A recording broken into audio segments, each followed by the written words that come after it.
Mam na imię Catherine Matthews, mam 32 lata i aż do 6 miesięcy temu całe moje życie kręciło się wokół mojego laboratorium genetycznego, w którym badałam rzadkie choroby dziedziczne. Mój dziadek, człowiek, który zainspirował mnie do naukowej drogi, pozostawił mi w spadku cały swój majątek.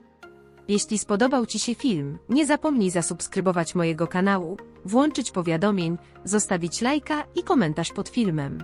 I to właśnie wtedy, po jego śmierci, moja rodzina pokazała swoje prawdziwe oblicze. Moja matka zażądała, żebym wszystko przepisała na mojego brata. Kiedy odmówiłam, wpadła w ślepą furię i zniszczyła 10 lat moich badań. Ale to, czego nikt z nas się nie spodziewał, to fakt, że wyniki testów DNA rozbiją fundament naszej rodziny na zawsze.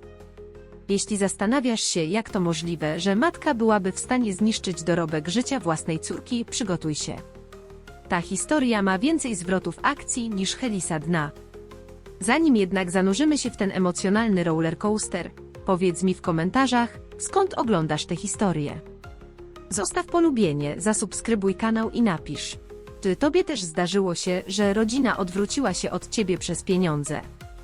Dorastałam, mając za wzór mojego dziadka, Edmunda Matthewsa. Podczas gdy inne dzieci miały na ścianach plakaty z postaciami Disneya, ja miałam oprawiony portret Rosalind Franklin tuż obok łóżka. Dziadek Edmund szybko zauważył moją fascynację nauką. Pamiętam, jak siedziałam w jego gabinecie, mając zaledwie 7 lat, zasłuchana w jego opowieści o dziedziczeniu genów, które tłumaczył na przykładzie kolorowych żelków. Katy mówił z błyskiem w oku zza okularów w cienkich oprawkach: sekrety ludzkości są zapisane w naszym DNA. Niektórzy ludzie spędzają życie, czytając zwyczajne książki. Ale naukowcy tacy jak my czytają samą księgę życia. Te chwile ukształtowały mnie na zawsze. Rzuciłam się w wir nauki z pasją, której moi rodzice nie rozumieli, ale która uszczęśliwiała mojego dziadka. Moja matka, Laura, była bardziej zainteresowana statusem społecznym niż osiągnięciami naukowymi. Mój ojciec, Thomas, choć kochający, zwykle podporządkowywał się jej woli. Mój brat Jason, młodszy ode mnie o 3 lata, wiecznie szukał uwagi i uznania.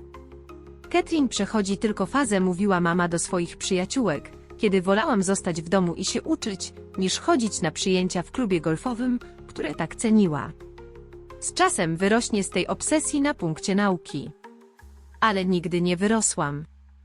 Dzięki wsparciu dziadka ukończyłam Harvard jako jedna z najlepszych studentek, a następnie zrobiłam doktorat z badań genetycznych, specjalizując się w rzadkich neurologicznych chorobach dziedzicznych.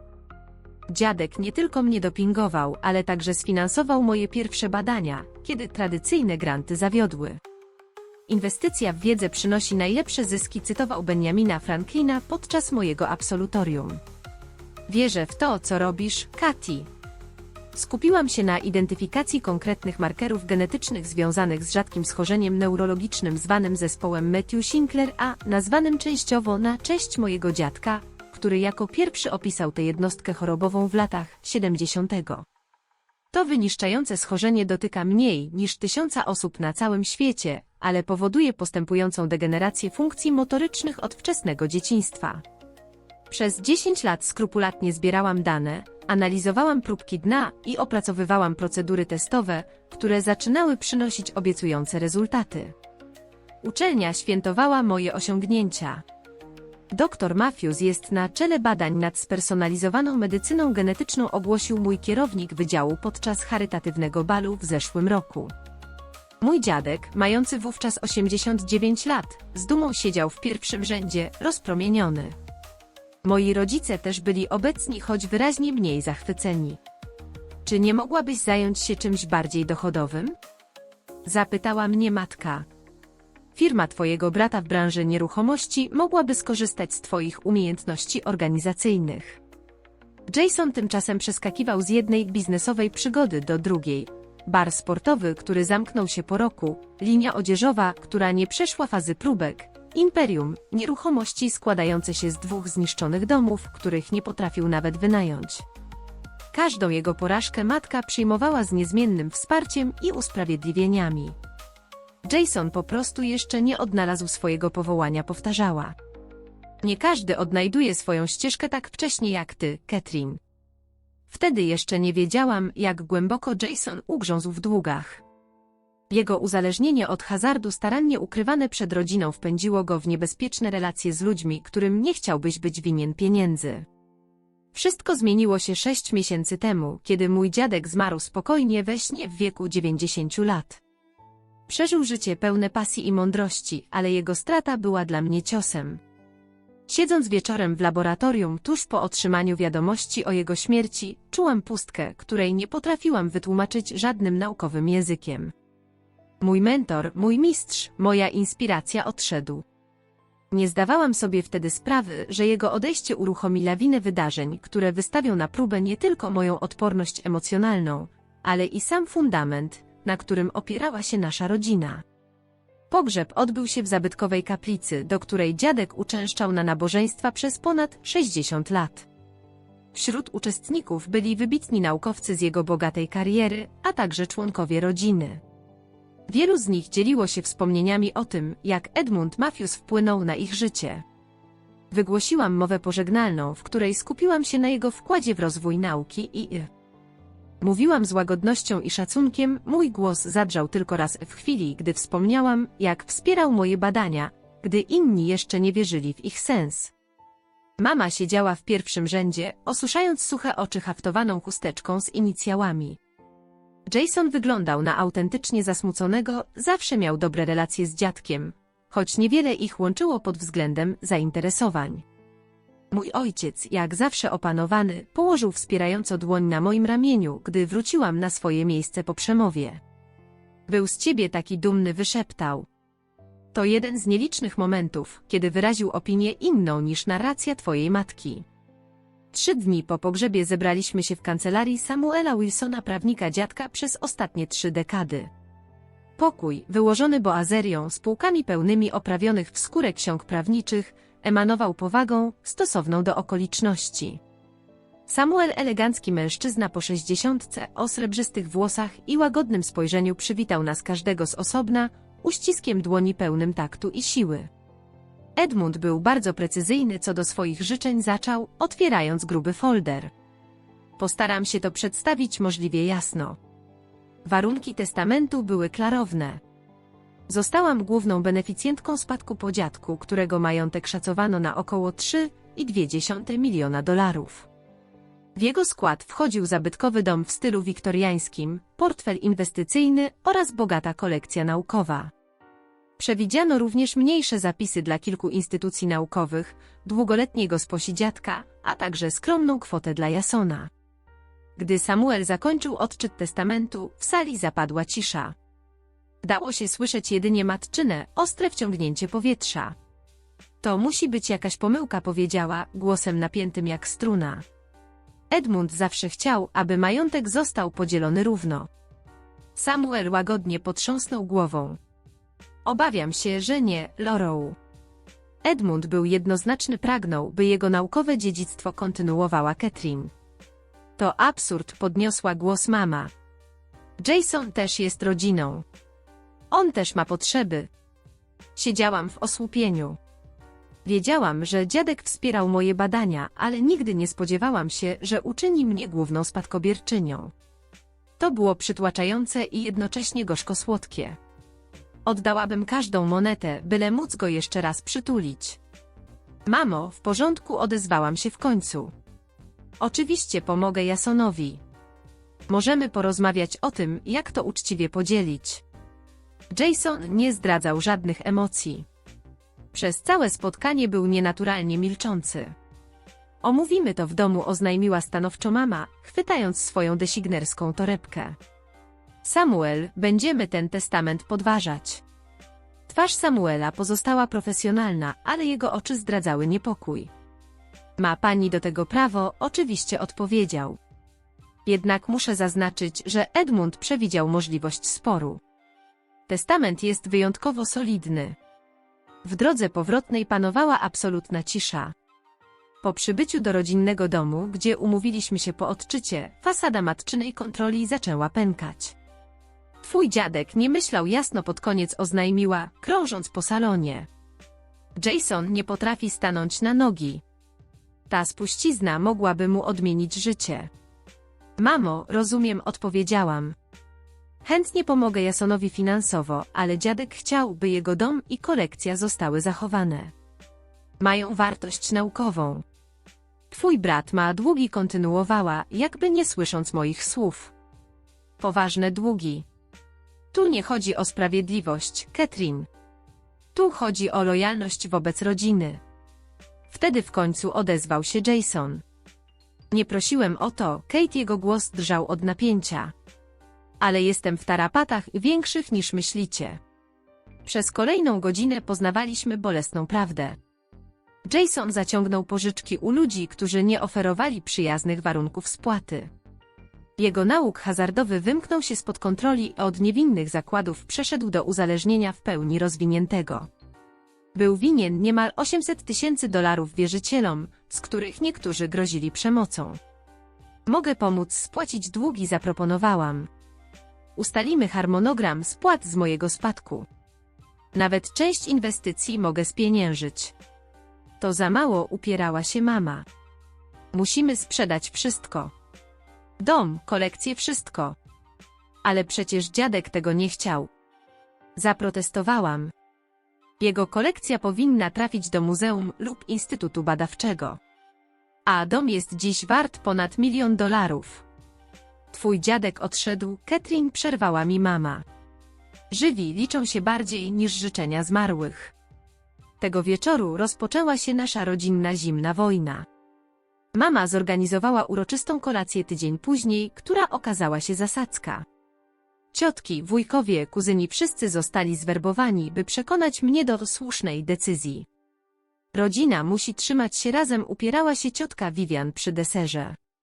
Twój dziadek nie chciałby, byśmy się tak podzielili. Twoje badania są ważne, dodał wujek Patrick, ale sytuacja Jasona to kwestia życia i śmierci. Wyszłam z kolacji, czując się osamotniona i zdradzona.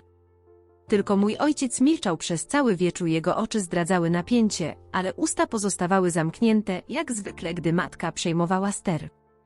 W kolejnych tygodniach zanurzyłam się w pracy laboratoryjnej, odnajdując ukojenie w precyzji nauki, gdy życie rodzinne pogrążało się w chaosie. Spadek wciąż pozostawał w zawieszeniu, choć Samuel zapewniał mnie, że testament jest nienaruszalny. Twój dziadek spodziewał się tej reakcji, wyznał mi Samuel podczas prywatnego spotkania. Laura zawsze musiała postawić na swoim. Wtedy jeszcze nie wiedziałam, jak daleko posunie się jej determinacja. Ani jak głębokie tajemnice skrywała nasza rodzinna fasada. 3 tygodnie po odczytaniu testamentu presja narastała. Mama zaczęła dzwonić codziennie, raz płacząc i grając na emocjach, innym razem zimna jak stal. Nosiłam cię przez 9 miesięcy, powiedziała podczas jednej z najbardziej wyczerpujących rozmów. Woziłam cię na każde kółko naukowe, na każdy obóz. I tak mi się odwdzięczasz. Patrząc, jak twój brat cierpi, wykrzyczała matka. Mamo, powiedziałem spokojnie, choć powtarzałem to chyba już 100 raz, zaoferowałem pomoc w spłacie długów Jasona. Ale dziadkowa kolekcja naukowa jest bezcenna. Jego dom to nie tylko ściany i dach, to całe jego życie, zamknięte w gablotach, notatkach, próbówkach. Ona jest tłusta. Syknęła. Wybierasz rzeczy zamiast bezpieczeństwa własnego brata? Telefony przychodziły o każdej porze. Czasem budziłem się o 3 nad ranem, gdy telefon wibrował od nowych wiadomości, listy poświęceń, jakie moi rodzice rzekomo poniesieli dla mojej edukacji. Wkrótce do chóru dołączyli inni członkowie rodziny, wszyscy śpiewali pieśń winy i oskarżenia. Jason wybrał inną taktykę. Pojawiał się w moim mieszkaniu zmęczony i przestraszony. Grożą, że połamią mi nogi, Kate wyznał podczas jednej z wizyt, pokazując mi nieznane numery i pełne pogróżek wiadomości tekstowe. Nie zmyślam. Powinniśmy iść na policję, zaproponowałam. To nie są ludzie, którzy boją się policji, odparł. Muszę im zapłacić. I to szybko. Skontaktowałam się ponownie z Samuelem, szukając rozwiązania, jak uruchomić część środków, by pomóc Jasonowi, nie naruszając ostatniej woli dziadka. Możemy założyć dla twojego brata fundusz powierniczy, zasugerował Samuel, z warunkami: terapia uzależnień, doradztwo finansowe. Kiedy przedstawiłam to rozwiązanie mamie, odrzuciła je natychmiast. Twój brat nie potrzebuje, by traktować go jak dziecko, warknęła. Potrzebuje nowego początku. Całego majątku, Catherine. Tylko to jest do przyjęcia. Pierwszy niepokojący incydent wydarzył się 5 tygodni po pogrzebie. Pracowałam do późna w laboratorium, gdy system zabezpieczeń zaalarmował mnie, że ktoś wszedł do budynku, używając mojego kodu. Na nagraniu z monitoringu zobaczyłam, jak moja matka wściekle przemierza korytarz w kierunku mojego laboratorium. Spotkałam ją przy drzwiach, zaskoczona jej niespodziewanym pojawieniem się. Mamo?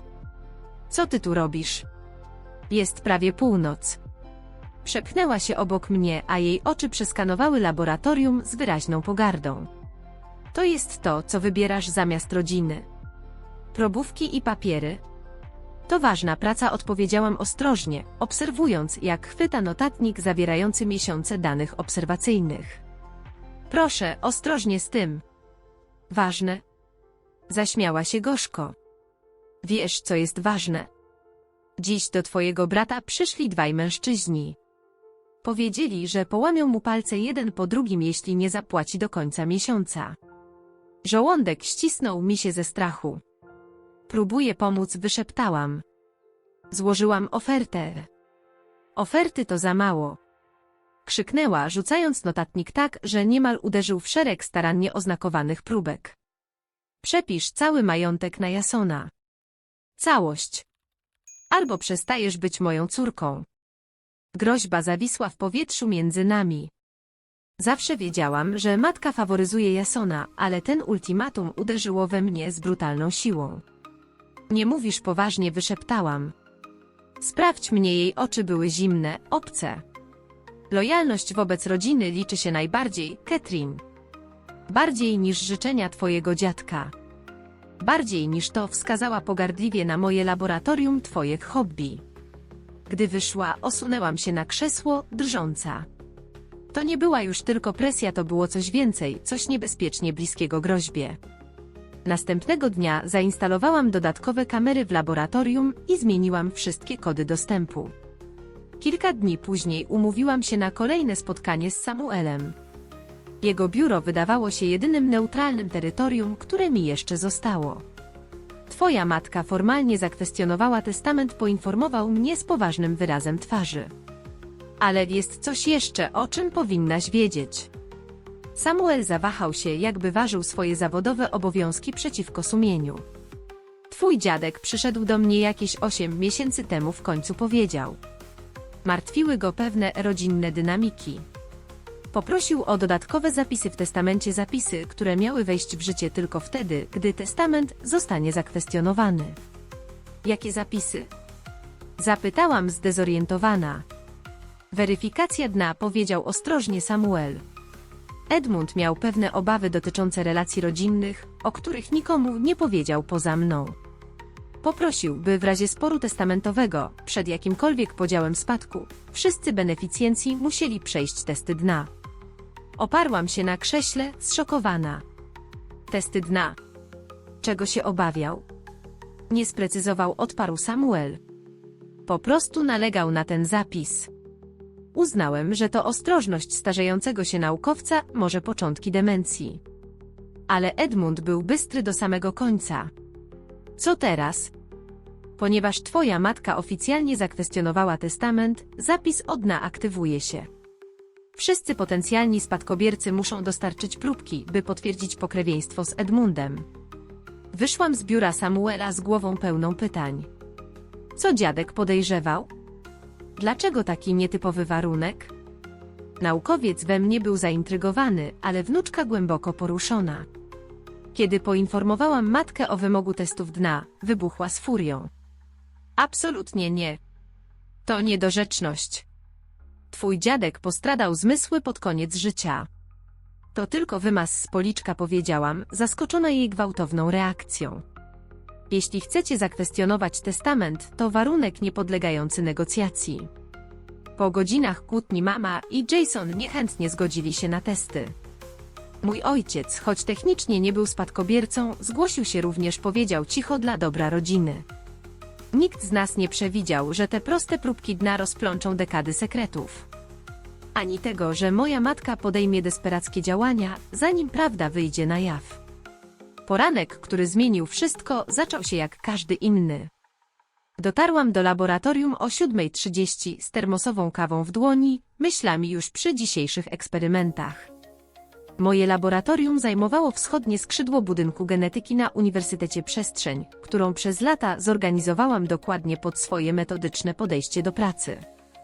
Na głównym stole znajdował się cały sprzęt, wirówki, maszyny PCR oraz w laboratorium panowała niemal święta cisza, zakłócana jedynie przez ciche brzęczenie sprzętu. Specjalistyczne mikroskopy, stworzone do badania materiału genetycznego, stały dumnie na swoich stanowiskach, a ściany pokrywały rzędy półek uginających się od starannie oznakowanych próbek. Niektóre pochodziły od pacjentów cierpiących na rzadki zespół Mattewsa-Sinclair, a inne stanowiły próbki z grup kontrolnych. Mój kąt pracy w rogu pomieszczenia zajmowały stosy notatników, 10 lat obserwacji, hipotez i przełomów zamkniętych w cienkich zeszytach i pożółkłych kartkach. Tego ranka czułam szczególną ekscytację.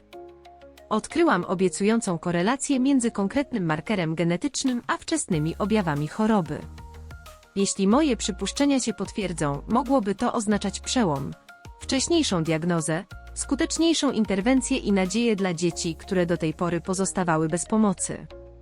Dzień dobry, dr Matthews, zawołała Angela, moja asystentka, przekraczając próg punktualnie o 8:15. Próbki z Boston Children's już dotarły.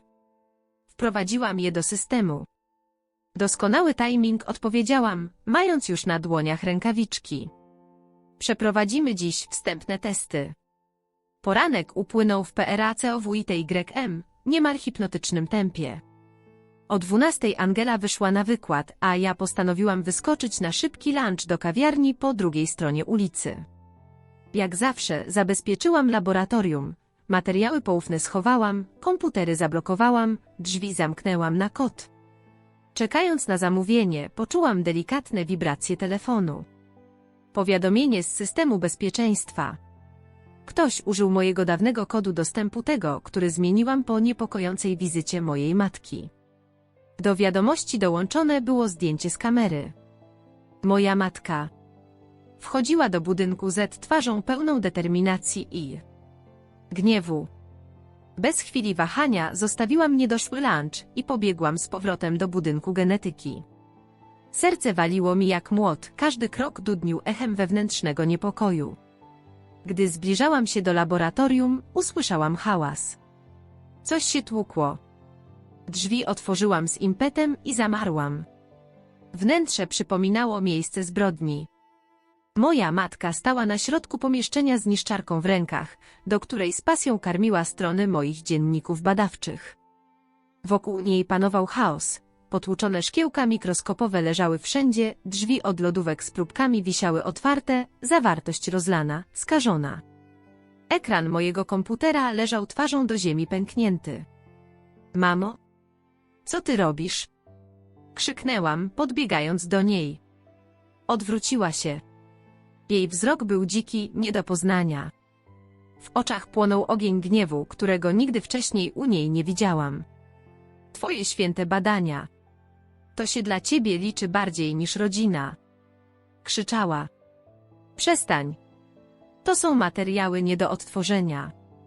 Rzuciłam się w jej stronę, próbując wyrwać z jej rąk notatnik, w którym znajdowały się 10-letnie obserwacje dziedziczenia wzorców genetycznych w rodzinach dotkniętych zespołem. Twój brat bardziej zasługuje na ten spadek niż ty.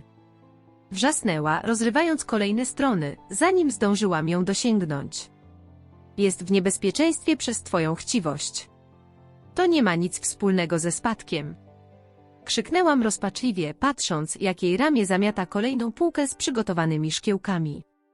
To moje życie, wyszeptałam bezradnie, wstrząśnięta tym, co widziałam. Zawsze byłaś samolubna, mówiła dalej, tym razem chłodnym, niemal klinicznie spokojnym tonem. Zawsze ta wyjątkowa, mądra, dziadkowy pupiłek. Nigdy nie myślałaś o innych. Stałam nieruchomo, oszołomiona. Obserwowałam, jak niszczy 10 lat mojej pracy. Próbki podpisane kodami pacjentów, ludzi, którzy mi zaufali, leżały zanieczyszczone, roztrzaskane, nieodwracalnie zniszczone. Najdziwniejsze, jak sobie później uświadomiłam, było to, co czułam.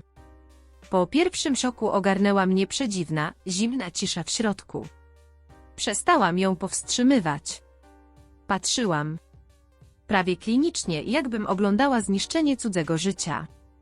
To chyba ta moja obojętność rozpaliła ją jeszcze bardziej. Powiedz coś. Zażądała, z trudem łapiąc oddech po swojej furiackiej działalności. Nie stój tak z tym swoim wyższościowym spojrzeniem. Co chcesz, żebym powiedziała, mamo? Spytałam cicho.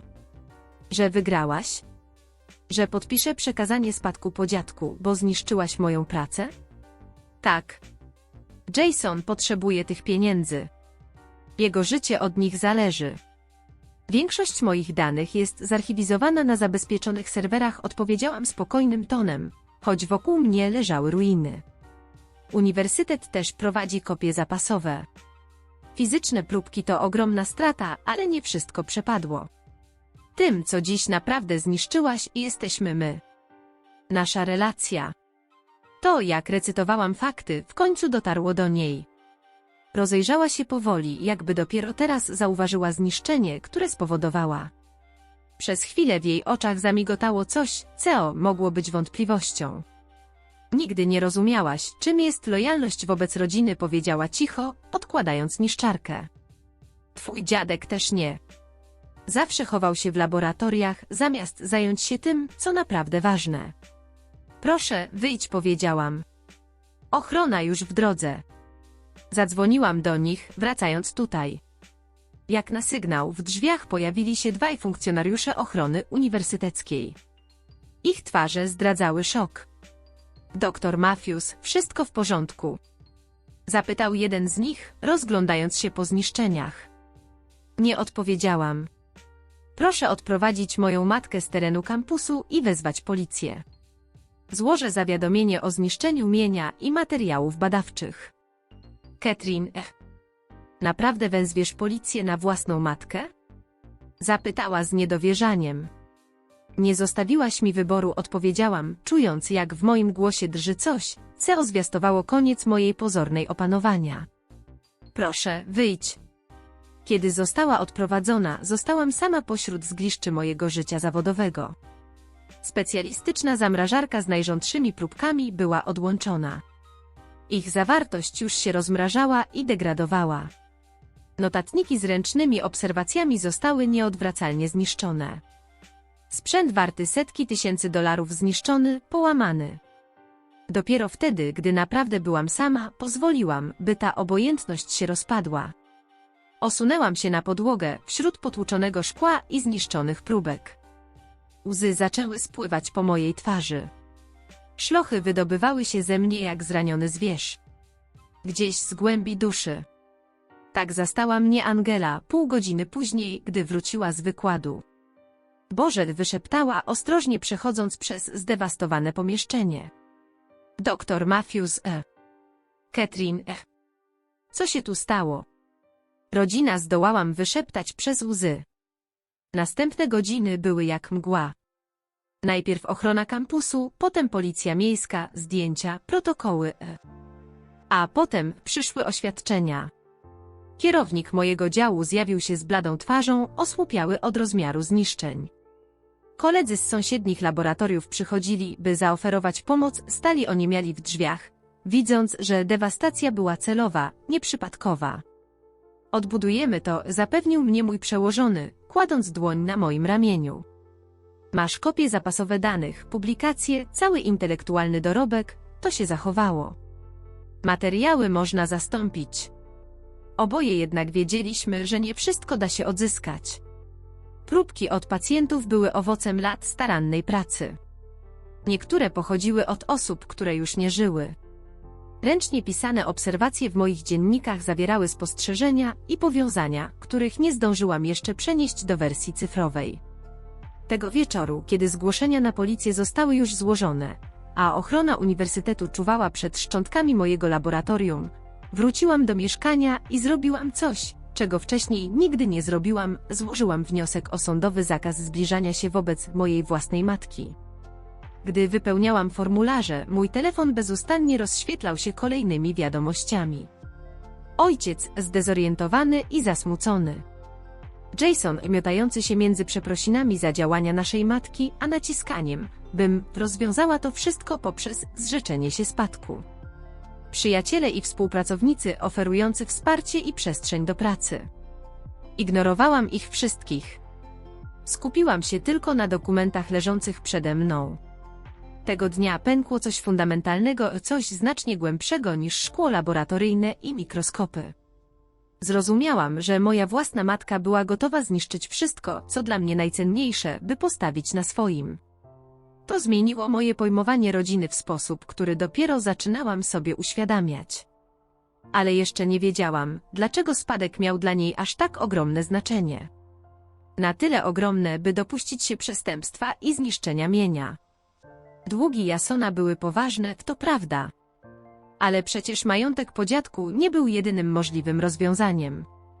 Wyniki testów dna, które miały zostać omówione podczas zbliżającego się spotkania rodzinnego, wkrótce miały ujawnić brakujący element tej bolesnej układanki. Prawdę, której moja matka desperacko próbowała nie dopuścić do światła dziennego. 2 tygodnie po zniszczeniu laboratorium, biuro Samuela Wilsona stało się areną naszego rodzinnego finału. Elegancka sala konferencyjna z wypolerowanym mahoniowym stołem wydawała się zbyt korporacyjna, zbyt sterylna, by pomdrugeścić burzę emocji, która zaraz miała się tam rozpętać. Uniwersytet ku mojemu zaskoczeniu okazał mi ogromne wsparcie. Mój dziekan pomógł mi wypełnić dokumenty ubezpieczeniowe, a współpracownicy zaoferowali przestrzeń do pracy i pomoc w ratowaniu tego, co się dało. Policja postawiła mojej matce zarzuty karalne, zniszczenie mienia oraz włamanie. Wiedziałam jednak, że sprawa może nigdy nie trafić do sądu. Nakaz zbliżania pozostał jednak w mocy, zakazywał jej zbliżania się na mniej niż 150 metrów do mojego domu czy miejsca pracy. Przybyłam do biura Samuela wcześniej. Potrzebowałam chwili, by przygotować się psychicznie na to, co nieuchronne. Jak się trzymasz, Katrin? Zapytał, wręczając mi filiżankę gorącej kawy. W jego głosie pobrzmiewała troska człowieka, który widział zbyt wiele rodzin rozrywanych przez konflikty o spadek. Tak dobrze, jak tylko można, odparłam, wdzięcznie przyjmując filiżankę. Wszyscy potwierdzili obecność. Tak. Prawnik twojej matki poinformował ją, że obecność jest obowiązkowa, jeśli nadal chce kwestionować testament. Samuel poklepał po stole zaklejoną kopertę. Wyniki testów dna też już dotarły. Jeszcze ich nie przeglądałem, dodał. To powinno się odbyć przy wszystkich. Kiwnęłam głową, próbując uspokoić szalejące serce. Co podejrzewał mój dziadek? Dlaczego postawił warunek genetycznego potwierdzenia przy podziale majątku? Mój ojciec pojawił się jako następny. Wyglądał o całe 10 lat starzej niż kilka tygodni temu. Dawny profesor literatury, znany z powściągliwej godności, teraz zdawał się przygarbiony, jakby dźwigał niewidzialny ciężar. Katy powiedział cicho, obejmując mnie z niecodzienną emocjonalnością.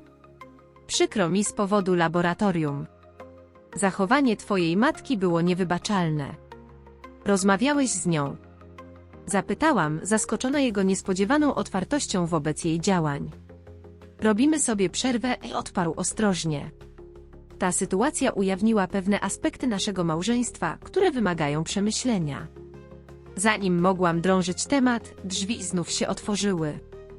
Jason wszedł do pomieszczenia zaskakująco trzeźwy i elegancko ubrany, zupełnie niepodobny do swojego niedawnego, niechlujnego ja. Skinął mi lekko głową, ale trzymał się na dystans. Widać było, że nie był pewien, czy po tym wszystkim może liczyć na wybaczenie. Ostatni przybyli moja matka i jej adwokatka, kobieta o ostrych rysach, ubrana w drogi garnitur, z oczyma kalkulującymi każdy ruch. Moja matka wyglądała na opanowaną i pewną siebie, jakby sądowy zakaz i zarzuty karne były drobną niedogodnością, a nie poważnym problemem prawnym. Usiadła naprzeciwko mnie, nie próbując nawet się przywitać. Skoro już wszyscy jesteśmy, zaczął Samuel, pozwólcie, że przedstawię plan dzisiejszego spotkania. Najpierw omówimy sprzeciw wobec testamentu Edmunda Matthewsa, złożony przez Laurę Matthews. Następnie, zgodnie z zapisami testamentu, przystąpimy do przeglądu wyników testów DNA, które zostały uruchomione w związku z tą sprawą. Na końcu przedyskutujemy kolejne kroki wynikające z ujawnionych informacji. Adwokatka mojej matki pochyliła się do przodu. Moja klientka utrzymuje, że jej teść nie był w pełni władz umysłowych podczas sporządzania najnowszego testamentu. Nierówna dystrybucja majątku, gdzie całość przypada jednemu wnukowi, świadczy o możliwym wpływie zewnętrznym. To poważne oskarżenie, pani mecenas, i odpowiedział spokojnie Samuel. Jednak Edmund Matthews przeszedł szczegółowe badanie psychologiczne zaledwie 2 tygodnie przed podpisaniem testamentu. Wyniki, które mam tutaj, potwierdzają, że był całkowicie świadomy i zdolny do podejmowania decyzji. Przesunął po stole dokument. Co więcej, Edmund nagrał również oświadczenie wideo, w którym wyjaśnia powody swoich decyzji. Jestem gotów je odtworzyć, jeśli zajdzie taka potrzeba. Moja matka poruszyła się niespokojnie na krześle, ta informacja najwyraźniej była dla niej nowością. Przejdźmy dalej, kontynuował Samuel. Testament stanowi, że w przypadku zakwestionowania dokumentu, weryfikacja DNA staje się warunkiem koniecznym do jakiejkolwiek dystrybucji majątku. Podniósł zaklejoną kopertę. Mam tu wyniki z Life Gene Laboratories, niezależnej placówki, która przeanalizowała próbki DNA Catherine, Jasona, Thomasa i Laury Matthews, porównując je z profilem genetycznym Edmunda Matthewsa, znajdującym się w jego dokumentacji medycznej. W pomieszczeniu zapadła cisza, gdy Samuel zaczął otwierać kopertę i przejrzał zawartość dokumentów, a jego profesjonalny wyraz twarzy na moment zbladł, brwi uniosły się w wyrazie zdziwienia.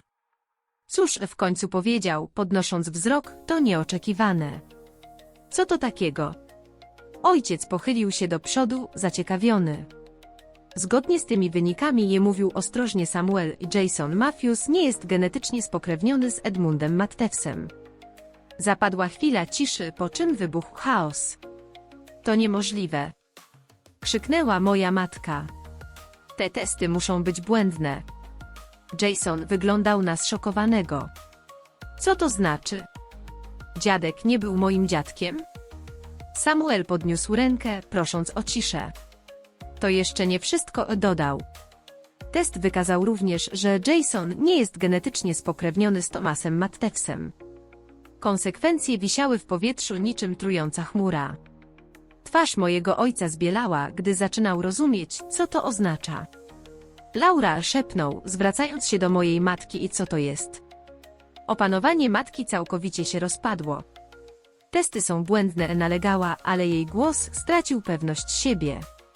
Musiały zostać zanieczyszczone. Life Gene to najbardziej renomowane laboratorium genetyczne w kraju, powiedziałem cicho. Ich wskaźnik błędów jest mniejszy niż 0,01%. Ojciec spojrzał na matkę z głębokim zrozumieniem. Wiedziałaś o tym przez cały ten czas, powiedział cicho.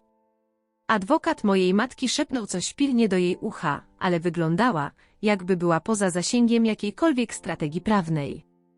To był jeden błąd, w końcu powiedziała, a łzy spływały po jej twarzy. Pewnej nocy, Thomas, kiedy byłeś na konferencji literackiej w Bostonie, Roger był tam, był przy mnie, kiedy potrzebowałam kogoś. Ojciec wyglądał na zdezorientowanego. Roger? Roger Wilson, mój kolega z pracy, przytaknęła matka z przygnębieniem. 35 lat temu, wyliczał na głos mój ojciec, jego umysł akademicki wciąż działał pomimo emocjonalnej bomby, przez 35 lat kłamałaś nam wszystkim. Jason siedział nieruchomo, jego tożsamość rozpadała się na naszych oczach. Nie jestem Matthewsem, w końcu zdołał powiedzieć. Jesteś moim synem, upierała się matka, sięgając do niego. Nic już nie jest takie samo, odsunął się od jej dotyku. Wszystko się zmienia. Kto ja w ogóle jestem? Elementy układanki nagle ułożyły się w moim umyśle z przerażającą jasnością. To dlatego tak bardzo zależało ci na tym, żeby Jason dostał spadek, powiedziałem do matki. Wiedziałaś, że jeśli ktoś zrobi test genetyczny, prawda wyjdzie na jaw. Twój dziadek miał podejrzenia, wtrącił Samuel cicho. Nigdy nie był tego pewien, ale miał wątpliwości. Dlatego nalegał na klauzulę dna na wypadek sporu o testament. Podejrzewał co dokładnie? Zapytał Jason, podnosząc głos pełen emocji. Że nie należę naprawdę do rodziny, że jestem jakimś kukułczym jajem? Jason, nie powiedziałem, wyciągając rękę w jego stronę, bo bez względu na geny, byłeś nim przez całe życie. Nadal jesteś moim bratem. To nie zmienia naszej wspólnej historii. Ale ta prawda zmieniła coś fundamentalnego. Desperackie próby zabezpieczenia spadku, rosnąca presja, zniszczenie mojego laboratorium przez matkę, wszystko to wypływało z tego ukrytego sekretu, który nosiła przez dekady. Nie tylko próbowała pomóc Jasonowi z długami, ale przede wszystkim starała się ukryć najdłużej skrywaną iluzję. Myślę, że powinniśmy przerwać na dzisiaj, zasugerował delikatnie Samuel. Te odkrycia są ważne i wszyscy potrzebują czasu, żeby je przetrawić. Mój ojciec nagle wstał. Będę mieszkał w klubie akademickim do odwołania, oznajmił, nie patrząc na matkę. Laura, zabierz swoje rzeczy z domu do weekendu, a powiedział. Tomas, proszę, zaczęła matka, ale przerwał jej gestem. 35 lat, Laura. Codziennie kłamstwo, opowiedział, zwracając się do Jasona. Wychowałem cię jak syna, kochałem jak syna, to się dla mnie nie zmienia. Ale potrzebuję czasu. Wyszedł bez słowa. Jason poszedł za nim zaraz po tym, ignorując błagania matki, by zaczekał i porozmawiał. Pewna siebie kobieta, która przez dekady dominowała w naszej rodzinie, teraz siedziała skulona na krześle, z rozmazanym tuszem na policzkach, nagle wyglądała na całą swoją prawdziwą wiekową sumę i jeszcze więcej. Samuel i ja wymieniliśmy spojrzenia. Spór o spadek rozwiązał się sam z Jasonem udowodnionym jako niespokrewniony z dziadkiem, jego roszczenie wyparowało całkowicie. Ale ta pustka zwycięstwa nie dawała satysfakcji. Co teraz?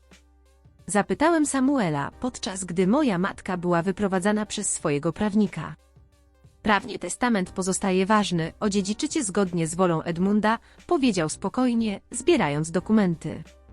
Co do waszej rodziny, to wykracza poza moją kompetencję. Wyszedłem z sali z zabezpieczonym spadkiem po dziadku, ale moja rodzina była rozbita na kawałki, nie do poznania. Część naukowa mojego umysłu rozumiała genetyczną prawdę ujawnioną tego dnia, ale ludzka część dopiero zaczynała przetwarzać emocjonalne skutki i rozważać, jakie obowiązki wiążą się z byciem ostatnim prawdziwym Mattewsem, który ma kontynuować dziedzictwo dziadka. Dni po odkryciu dna minęły w surrealistycznym zamęcie. Prawnie zabezpieczyłem spadek, ale cena emocjonalna była niewyobrażalnie wysoka. Nasza rodzina, jakkolwiek dysfunkcyjna by nie była, pękła wzdłuż linii szczelin, które były ukryte przez dekady. Mój ojciec, profesor literatury angielskiej, który zawsze unikał konfrontacji, tymczasowo przeprowadził się do akademickiego mieszkania.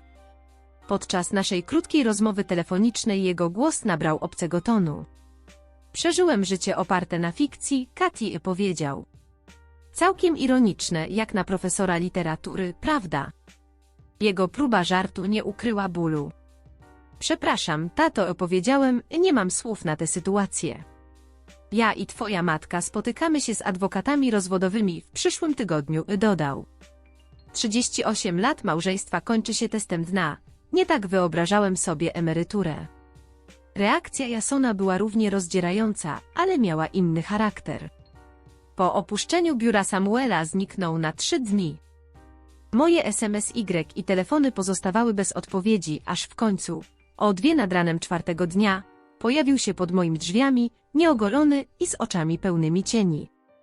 Mogę tu zostać? Zapytał, chwiejnie się kołysząc. Jeździłem bez celu, myśląc. Wpuściłem go z ulgą, widząc go w takim stanie. Jadłeś coś? Zapytałem. Potrząsnął głową i padł na kanapę. Nie jestem głodny, po prostu zgubiony. Przygotowałem mu kanapkę, której nie tknął, i kawę, którą wypił. Jason wpatrywał się bezmyślnie w ścianę mojego salonu. Całe moje życie to kłamstwo, Kate w końcu powiedział. Geniusz rodu Mattewsów. Nie mój. Niebieskie oczy dziadka, które mama zawsze mówiła, że mam? Nie moje. Nawet moje formularze medyczne są błędne. Twoje życie to nie kłamstwo, usiadłem obok niego. Twoje doświadczenia, wspomnienia, to jest prawdziwe. A kim ja jestem? Zapytał, a jego zwykłą odwagę zastąpiła wrażliwość. Jeśli nie jestem synem Thomasa Mattewsa, nie jestem wnukiem Edmunda Mattewsa, to kim? Jesteś Jasonem, powiedziałem po prostu. Moim bratem. To się nie zmieniło. Spojrzał na mnie z czerwonymi od łez oczami. Jestem na nią wściekły, Kate. Nie za romans, to między nią a tatą, ale za to, że przez całe życie kłamała. Za to, że pozwoliła mi wierzyć, że jestem kimś, kim nie jestem. Rozumiem, powiedziałem, choć prawdziwie, jak ktokolwiek mógłby w pełni zrozumieć tak głębokie zaburzenie tożsamości? Najdziwniejsze jest to, kontynuował, przeczesując palcami nieumyte włosy, że teraz, gdy o tym myślę, jestem wręcz ulgą, że mam długi hazardowe. Przynajmniej to był bałagan, który sam stworzyłem szczerze, moja własna, autentyczna porażka. Rozmawialiśmy do świtu, od filozoficznych pytań o naturę kontra wychowanie po praktyczne kwestie, jak czy Jason powinien skontaktować się z Rogerem Wilsonem, jego biologicznym ojcem, który lata temu przeprowadził się do Kalifornii. I zapewne nie miał pojęcia, że jest ojcem syna. Może kiedyś, podsumował Jason. Teraz muszę zrozumieć, kim jestem, bez dodawania kolejnej postaci ojca do całej układanki. Załamanie mojej matki było być może najbardziej dramatyczną przemianą. Ta niegdyś nieugięta kobieta, która przez dziesięciolecia sterowała rodzinną dynamiką, po ujawnieniu swojego oszustwa zdawała się fizycznie kurczyć. Gdy w końcu zgodziłem się spotkać z nią w neutralnym miejscu w kawiarni, daleko od mojego mieszkania i uniwersytetu, ledwo rozpoznałem osobę, która na mnie czekała. Catherine przywitała mnie głosem pozbawionym zwykłej, rozkazującej tonacji. Dziękuję, że przyszłeś. Usiadłem naprzeciwko niej, zachowując emocjonalny dystans, mimo że jej widoczny niepokój poruszał mnie głęboko. Nadal przetwarzam wszystko, mamo, włącznie z tym, co zrobiłaś z moim laboratorium. Zmarszczyła brwi. Byłam zdesperowana. Wiedziałam, że jeśli przeprowadzą testy dna, wszystko się rozpadnie. Pomyślałam, że jeśli zniszczę twoją pracę, ustąpisz w sprawie spadku, aby ocalić to, co zostało. Wpatrywała się w nietkniętą herbatę. To było niewybaczalne, wiem o tym teraz. Tak, było, zgodziłem się, nie dając jej poczucia odkupienia, którego nie zasłużyła. Te próbki pochodziły od rodzin z chorymi dziećmi, mamo, powiedziałem surowo. Ludzi, którzy zaufali mi, bym pomógł znaleźć odpowiedzi. Nie myślałam jasno, wyszeptała.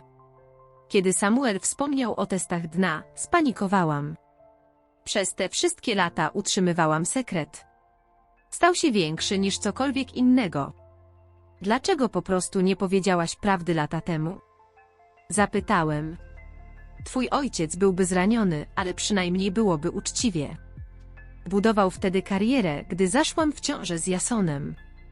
Skandal zniszczyłby jego szanse na stały etat. Potem czas mijał, a kłamstwo stało się naszą rzeczywistością. Spojrzała na mnie, a jej oczy wypełniły się łzami. Przekonałam się, że chronię wszystkich. Ty chroniłaś siebie, poprawiłem ją łagodnie. A teraz prawda zraniła wszystkich dużo głębiej, niż mogłaby to zrobić 35 lat temu. Uniwersytet wszczął postępowanie prawne przeciwko mojej matce za zniszczenie własności naukowej i materiałów badawczych. Choć nie byłem orędownikiem surowych kar, również nie interweniowałem, działania mają swoje konsekwencje, zarówno moralne, jak i naukowe. Tymczasem musiałem podjąć decyzje dotyczące spadku po dziadku. Wiktoriański dom, w którym mieszkał i pracował przez 60 lat, stał pusty. Jego pokoje pełne były książek, sprzętu naukowego i zgromadzonych wspomnień niezwykłego życia. Portfel inwestycyjny wymagał zarządzania, a kolekcja naukowa odpowiedniego katalogowania i konserwacji. Samuel pomógł mi założyć fundusz badawczy imienia dziadka, przeznaczony na wsparcie badań nad rzadkimi zaburzeniami genetycznymi, zwłaszcza zespołem Matthew Sinclair. Pomimo osobistych uczuć wobec oszustwa Jasona, nie mogłem zignorować jego trudnej sytuacji finansowej i niebezpiecznych ludzi, którzy go ścigali z powodu długów hazardowych. Chciałbym przeznaczyć środki dla Jasona, powiedziałem Samuelowi podczas jednego ze spotkań. Nie bezpośrednio, ale w formie takiego wsparcia, które pozwoli spłacić długi i zapewni pomoc, gdy będzie na terapii i szkoleniu zawodowym. Edmund by to zaakceptował. Samuel skinął głową. Mimo wszystko zawsze miał słabość do chłopaka. Musiał podejrzewać, że Jason nie był jego biologicznym wnukiem. Tak sobie myślę, a jednak uwzględnił go w testamencie, powiedział. Twój dziadek rozumiał, że więzi rodzinne wykraczają poza genetykę, odparł. Co ty też zdajesz się rozumieć? Zespół prawny uniwersytetu wynegocjował ugodę z moją matką, miała pokryć koszty napraw sprzętu i podlegać nadzorowi, zamiast trafić do więzienia, pod warunkiem, że będzie kontynuować terapię i trzymać się z daleka od obiektów uniwersyteckich. Środowisko naukowe solidarnie mnie wspierało, oferując przestrzeń laboratoryjną, możliwości współpracy, a niekiedy zastępcze próbki od rodzin dawczyń, oburzonych tym, co się stało. Mój ojciec złożył pozew o rozwód, kończąc małżeństwo z tą samą cichą godnością, z jaką je prowadził. Wziął urlop naukowy i wspomniał o planach napisania powieści, którą odkładał przez dekady, historii o pozorach i rzeczywistości, jak wyjaśnił podczas jednego z naszych sporadycznych obiadów. Żaden wydawca nie uwierzyłby w fabułę, gdybym uwzględnił zwrot akcji z naszej rodziny, zażartował. Jason wszedł na intensywną terapię z powodu uzależnienia od hazardu i zaczął studiować rachunkowość na lokalnym college, odkrywając nieoczekiwanie prawdziwy talent do liczb, gdy nie były one stawkami. Nasza relacja pozostała skomplikowana, ale nie naruszona, zdefiniowana wspólnym doświadczeniem, a nie wspólną genetyką. Jeśli chodzi o moje badania, zniszczenie laboratorium zmusiło mnie do spojrzenia na nie z nowych perspektyw. Część danych została bezpowrotnie utracona, ale konieczność odbudowy doprowadziła do metodologicznych usprawnień, których inaczej nigdy bym nie odkrył.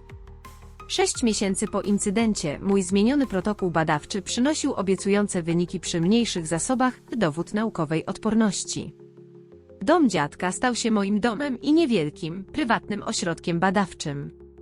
Przestronne pokoje przeznaczyłem na uczczenie jego dziedzictwa i mojej przyszłej pracy. W jego gabinecie, który teraz był mój, często spoglądałem na jego zdjęcie, zastanawiając się, czy przewidział, jak jego ostatni krok, klauzula weryfikacji dna i ostatecznie zmieni nasze rodzinne rozumienie siebie. Tego, czego nikt z nas nie mógł przewidzieć, było to, jak rozbicie rodzinnej mitologii stworzy przestrzeń dla bardziej autentycznych więzi, które powstaną z tych odłamków. Rok po zniszczeniu laboratorium stałem w mojej odbudowanej pracowni, obserwując, jak mój zespół kalibruje sprzęt do najnowszego eksperymentu.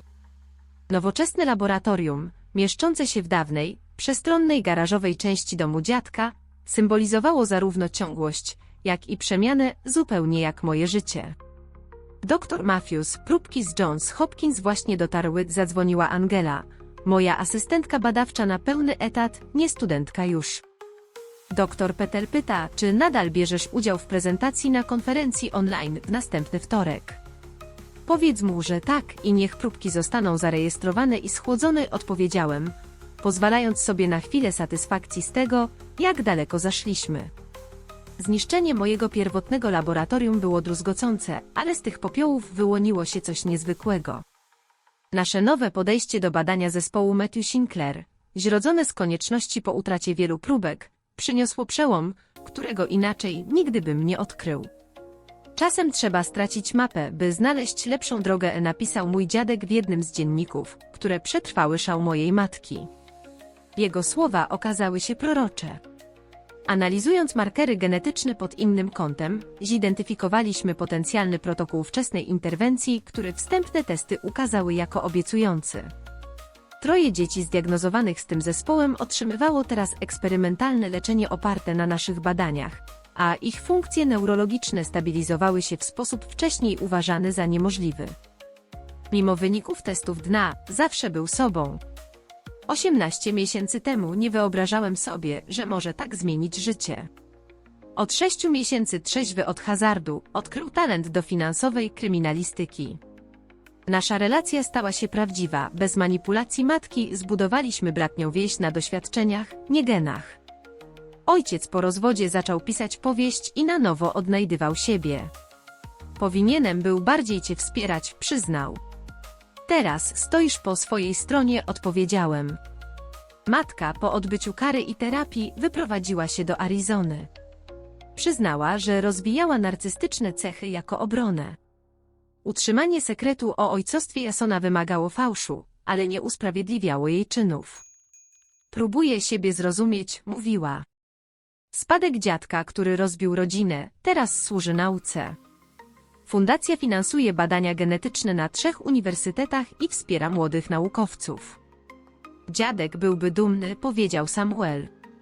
Prawda zatriumfowała, choć z bólem. Rodzina, jaką znałem, nie istnieje, ale z jej popiołów powstały szczere więzi. Jason i ja wspieramy się, ojciec i ja mamy relację opartą na szacunku. Matka stopniowo mierzy się z rzeczywistością.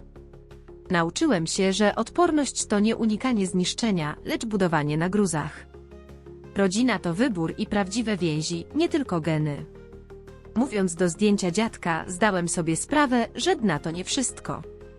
Prawdziwa rodzina to miłość, lojalność, przebaczenie, a nie tylko kod genetyczny. Rok temu nie wyobrażałem sobie pokoju po zniszczeniu laboratorium matki. Dziś odbudowuję badania i sens życia. Najcenniejszym dziedzictwem są wartości i siła ducha, które przekazujemy dalej. Lekcje z tej podróży.